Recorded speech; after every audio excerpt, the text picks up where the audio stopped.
Hi, I'm Joe Bonzel with the Oak Ridge Boys, and I am proud, and we are proud, to call this man our friend. This is John Wain. He does the greatest tribute to John Wain on the face of the planet. We've known him for decades. He's not only a good friend, but a great entertainer. Want to see a real good show? Make sure you come out and see this man, and you're going to love him. Here he is, our good friend, John Wain. John Wain, a rough-hewn, two-fisted personification of America itself. Physically, he was a big man, and throughout his career as an actor, he loomed larger than life across the real American stage. A good-natured and gentle family man, he spoke his mind on issues the way he saw them. As a lifelong conservative, he bucked the growing liberal tide of his time, but he flew its flag for its flag's own glory rather than wrap himself in it for his.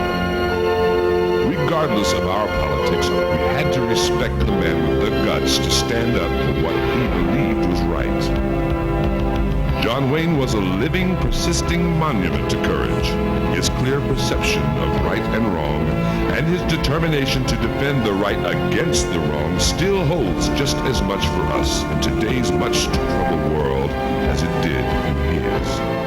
Most of you feel the same way as I do about our great country. And sometimes we gripe about our imperfection, and that's good, especially if it gets us working together to make things better.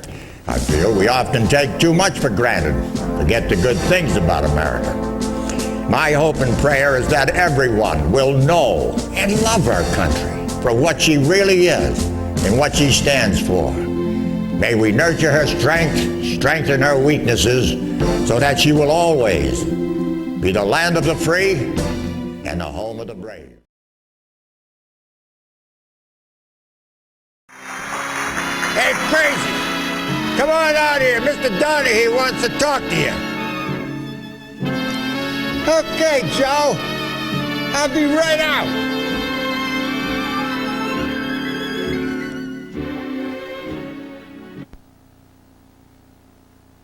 Hey, hiya, Mr. Donahue. How you doing? Hiya, Joe. I was just hanging around doing nothing. I didn't feel like doing nothing, so I did nothing.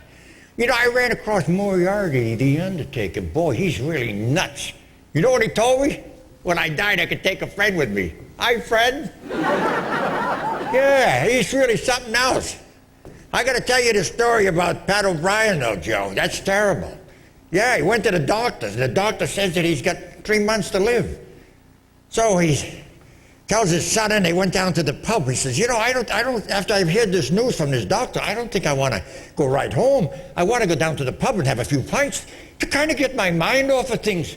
So they're sitting there, and the man says, hey, Mr. O'Brien, you look a little peaked. Are you all right? Not really. I just got some bad news. The doctor tells me I've got 3 months to live. What do you have? He says, well, I've got AIDS. Oh.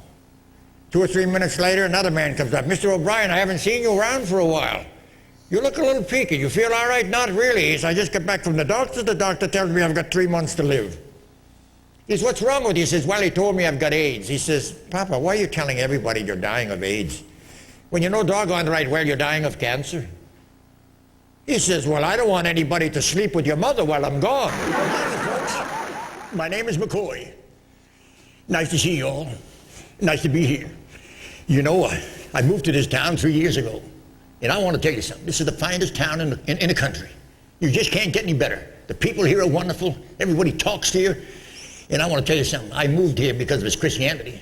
And I want to tell you something. You're the closest thing to heaven. Right now, as you're sitting in these seats, you're the closest thing to heaven. Right here in Branson. People are just wonderful. As a matter of fact, I bought myself a chicken ranch not too far out of town. And let me kind of explain what a chicken ranch is. It's not like the one in Vegas now. He's got feathers. Thank you. So I bought myself a chicken ranch right outside of town. 4,000 chickens I got. Yes, sirree. But you know something? Doggone it, that sheriff. They put a 4-lane highway right by the ranch. And as a result of that ranch, a result of those roads, I'm losing 7 or 8 chickens a day. So I call the sheriff. I said, Sheriff, it's not right.